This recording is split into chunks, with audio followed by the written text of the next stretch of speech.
കഴിഞ്ഞ ദിവസം പാർലമെന്റിൽ രാഹുൽ ഗാന്ധി അക്ഷരാർത്ഥത്തിൽ കത്തിക്കയറുകയായിരുന്നു. ഒരു പ്രതിപക്ഷ നേതാവ് അത് എങ്ങനെയായിരിക്കണമെന്നത് കഴിഞ്ഞ ദിവസം അമിത്ഷാ ശരിക്കും അനുഭവിച്ചറിഞ്ഞതാണ്. വോട്ട് ചോരി വിഷയത്തിലാണ് രാഹുൽ ഗാന്ധി കേന്ദ്ര സർക്കാരിനെ അടിച്ചിരുത്തിയിരിക്കുന്നത്. അമിത്ഷായുടെ സർവ്വ നിയന്ത്രണവും നഷ്ടപ്പെടുന്ന ഒരു അവസ്ഥ വരെ ഉണ്ടായി. വോട്ടർ പട്ടിക തീവ്ര പരിഷ്കരണ ചർച്ചയിലായിരുന്നു ലോക്സഭയിൽ രാഹുൽ ഗാന്ധിയും ആഭ്യന്തരമന്ത്രിയായ അമിത്ഷായും നേർക്കുനേർ കൊമ്പ് കോർക്കുന്ന ഒരു സംഭവം ഉണ്ടായത്. രാഹുൽ ഗാന്ധിയും അതുപോലെ തന്നെ പ്രതിപക്ഷ അംഗങ്ങളും ഉന്നയിച്ച ചോദ്യങ്ങൾക്ക് മറുപടിയുമായി ആഭ്യന്തരമന്ത്രി സഭയിലെത്തിയതോടെയാണ് ഇരു നേതാക്കളും വെല്ലുവിളികളുമായി കൊമ്പ് കോർത്തത്. വോട്ട് കൊള്ളയുമായി ബന്ധപ്പെട്ട് താൻ നടത്തിയ വാർത്താ സമ്മേളനങ്ങളിൽ ഉന്നയിച്ച വിഷയങ്ങളിൽ സംവാദം നടത്താൻ രാഹുൽ ഗാന്ധി അമിത്ഷായെ വെല്ലുവിളിക്കുകയുണ്ടായി. എന്നാൽ തിരഞ്ഞെടുപ്പ് കമ്മീഷന് പോലും ഇല്ലാതിരുന്ന ആ ഒരു മറുപടികൾ ശരിക്കും അമിത്ഷാക്കും ഉണ്ടായില്ല.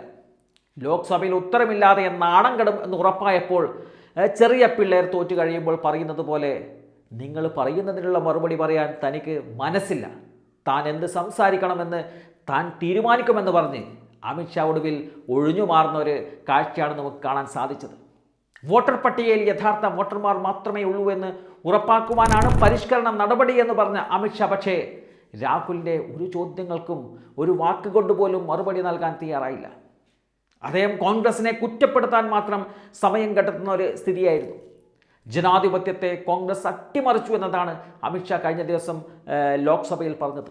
രാജ്യത്തെ ഏതൊരാൾക്കും കൃത്യമായി മനസ്സിലാക്കാൻ പറ്റുന്നൊരു കാര്യമാണ് 2014 ശേഷം രാജ്യത്ത് ജനാധിപത്യം ആരാണ് അട്ടിമറിക്കുന്നത് എന്നുള്ള കാര്യം. BJP അട്ടിമറിച്ച നിരവധിയായിട്ടുള്ള തെരഞ്ഞെടുപ്പുകൾ രാജ്യം ചർച്ച ചെയ്തിട്ടുണ്ട്. തെരഞ്ഞെടുപ്പ് കമ്മീഷൻ്റെ വലിയ സഹായം ഈ കാര്യത്തിൽ BJP നേടിയെടുത്തിട്ടുമുണ്ട്. ആ കാര്യങ്ങൾ സഭയിൽ രാഹുൽ ചൂണ്ടിക്കാട്ടിയപ്പോൾ രാഹുലിനെയും കോൺഗ്രസിനെയും ആക്രമിക്കുന്ന ഒരു സമീപനമാണ് അമിത്ഷായുടെ ഭാഗത്തു നിന്ന് വന്നത്.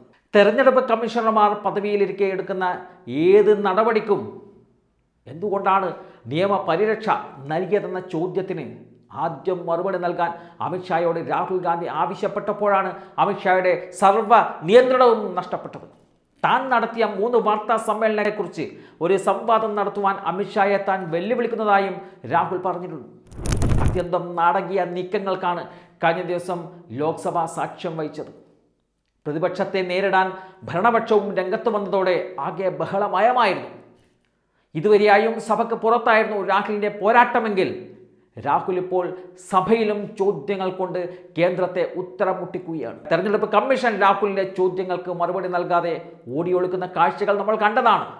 പ്രതിപക്ഷത്തിലെ MP-മാർ ജ്ഞാനേഷ് കുമാറിനെ നേരിട്ട് കണ്ട് തങ്ങളുടെ പ്രശ്നങ്ങൾ പറഞ്ഞപ്പോഴും അദ്ദേഹം ഒരക്ഷരം പോലും മിണ്ടാതെ പ്രതിപക്ഷ MP-മാരെ മടക്കി അയക്കുന്ന കാഴ്ചയും നമ്മൾ ഡൽഹിയിൽ കണ്ടിരുന്നു. പാർലമെന്റിൽ ഈ വിഷയം ചർച്ചയ്ക്കെടുത്തത് തന്നെ നിരവധിയായിട്ടുള്ള പ്രതിപക്ഷ എതിർപ്പിനെ തുടർന്നാണ്. ഒരു രീതിയിലും നടപടിക്രമങ്ങൾ മുന്നോട്ട് കൊണ്ടുപോകാൻ സാധിക്കില്ലെന്ന അവസ്ഥ വന്നതുകൊണ്ട് മാത്രമാണ് ഇപ്പോൾ ഇത് സഭയിൽ ചർച്ച ചെയ്യുവാൻ കേന്ദ്രം തയ്യാറായത്. എന്നാൽ അതിപ്പോൾ കേന്ദ്രത്തിന് തിരിച്ചടിയായി മാറുകയാണ്. അമിത്ഷാ അക്ഷരാർത്ഥത്തിൽ മുട്ടുമടക്കുന്ന ഒരു സാഹചര്യത്തിലേക്ക് കാര്യങ്ങൾ എത്തി നിൽക്കുകയാണ്.